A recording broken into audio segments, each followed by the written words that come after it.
25 जनवरी 1976 double light स्वरूप बनो। भक्ति मार्ग में लक्ष्मी को महादानी दिखाते हैं तो महादानी की निशानी कौन सी दिखाते हैं? लक्ष्मी का हाथ खुला देने के रूप में दिखाया जाता है। संपत्ति झलकती रहती है। यह शक्तियों का यादगार है। लक्ष्मी अर्थात संपत्ति की देवी। वो स्थूल संपत्ति नहीं, नॉलेज की संपत्ति, शक्तियों रूपी संपत्ति की देवी अर्थात देने वाली। तो जो यह चित्र बनाया है, ऐसी संपत्ति की देवी बनना है। चाहे नॉलेज देवे, चाहे शक्तियां देवे। ऐसा जो यादगार चित्र है, चेतन में अपने को ऐसा अनुभव करते हो? एक सेकंड भी कोई आपके सामने आवे तो भी दृष्टि से ऐसा अनुभव करे कि मैंने कुछ पाया, तब कहेंगे देने वाली देवी। अब चाहिए यह सर्विस, तब विश्व का कल्याण होगा। इतनी सभी आत्माओं को देना तो जरूर है, तो देने का स्वरूप सूक्ष्म और अति शक्तिशाली। समय कम और प्राप्ति ऊंची। ऐसे देने वाली शक्तियां या देवियां कितनी तैयार हुई हैं? ऐसी कितनी देवियां होंगी? इसी प्रमाण यादगार में भी नंबर हैं। कोई हर समय देने वाली, कोई कभी कभी देने वाली, कोई किन्हीं किन्हीं को देने वाली, कोई सभी को देने वाली। कोई कहती है चांस मिले तो करें, फील्ड होगी या सहयोग मिलेगा तो करेंगे। तो उनका यादगार क्या है? उनकी यादगार में भी तिथि तारीख फिक्स होती है। जो सदा के करने वाले होते हैं, उनकी पूजा भी सदा होती है।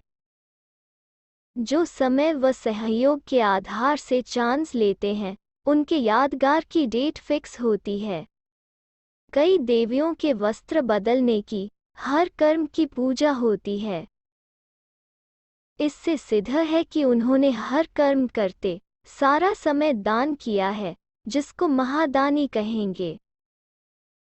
इसलिए उनकी महान पूजा महान यादगार है। एक होती हैं, जो सदा साथियों के साथ स्नेह निभा के चलती हैं, दूसरे साथ होते भी स्नेह का साथ नहीं निभाते। उनके यादगार में भी सारा समय पुजारियों का साथ नहीं मिलता। जो यहाँ स्वार्थ के लिए आएंगे, यादगार में भी स्पष्ट होता है कि यह किसका यादगार है। यह भी राज है। अभी ऐसा बनना है। सदा साथियों के साथ स्नेह का साथ निभाना है, सिर्फ समय पर नहीं, सदा के लिए साथ निभाना है। स्वार्थ से नहीं, काम निकालने के लिए नहीं, बल्कि स्नेह से और सदा के लिए साथ निभाना है। अच्छा, ग्रुप से मुलाकात। अपने को सदा बाप दादा के साथ अनुभव करते हो या अकेला अनुभव करते हो? जैसे बाप को हजारों भुजाओं वाला दिखाते हैं, सर्वशक्तिमान होते हुए भी बच्चों के साथ यादगार भुजाओं के रूप में दिखाते हैं, ऐसे तुम बच्चे भी अपने को सदा सर्वशक्तिमान बाप के साथ अनुभव करते हो या कभी कभी अनुभव करते हो? जो सदा साथ का अनुभव करेंगे, वे कभी किसी देहधारी के साथ की आवश्यकता अनुभव नहीं करेंगे। कभी भी किसी सेवा में देहधारी का आधार नहीं लेंगे। मर्यादा प्रमाण, संगठन प्रमाण सहयोग लेना अलग बात है। बाकी किसी परिस्थिति में देहधारी की याद आए कि यह मुझे परिस्थिति से पार करेंगे, राय देंगे या सहारा देंगे, इससे सिद्ध है कि सर्वशक्तिमान का सहारा सदा साथ नहीं रहता। सदा साथ रहने वाले का बाप से समीप संबंध होने के कारण संकल्प में, रूह रूहान में भी बाबा याद आएगा कि यह बाबा से पूछें। कोई निमित्त टीचर याद आए, कोई साथी याद आए या हम शरीक याद आए, यह भी होता है, वो भी कार्य के प्रति। लेकिन मन में, बुद्धि में सदा बाबा बाबा याद आए। जब डायरेक्ट साथ निभाने का वायदा है तो वायदे का फायदा उठाओ। इस समय तो बाप के साथ व्यक्तिगत अनुभव हो सकता है, फिर सारे कल्प में नहीं होगा। जो सिर्फ अभी की ही प्राप्ति है, फिर होगी ही नहीं, तो उसका पूरा पूरा लाभ उठाओ। कोई भी बात हो, सदा बाबा ही याद रहे, इसको कहा जाता है निरंतर योगी। हर कदम बाप की याद रहे तो यह भी योग हुआ। ऐसे निरंतर योगी हो अथवा बनना है। जब बाप स्वयं साथ देने का ऑफर कर रहे हैं, उस ऑफर को स्वीकार करना चाहिए ना। जब आधा कल्प भक्ति मार्ग में बाप को मनाया साथ देने के लिए, अभी तो बाप खुद ऑफर कर रहे हैं, तो ऑफर को स्वीकार करना चाहिए।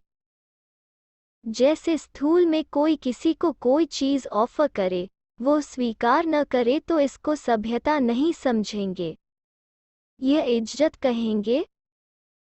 यह तो गॉड की ऑफर है, सदा बाप के साथ अर्थात निरंतर योगी।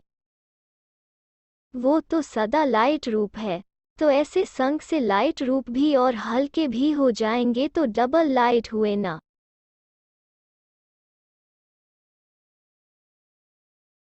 जब बाप बोझ उठाने के लिए ऑफर कर रहे हैं तो फिर तुम बोझ क्यों उठा रहे हो? बोझ वाला फुल स्पीड में चल नहीं सकता, तो अब इन अनेक प्रकार के बोझों से हल्के हो जाओ। अपना कोना कोना साफ करो, किचड़े को अंदर ही अंदर संभाल के नहीं रखो।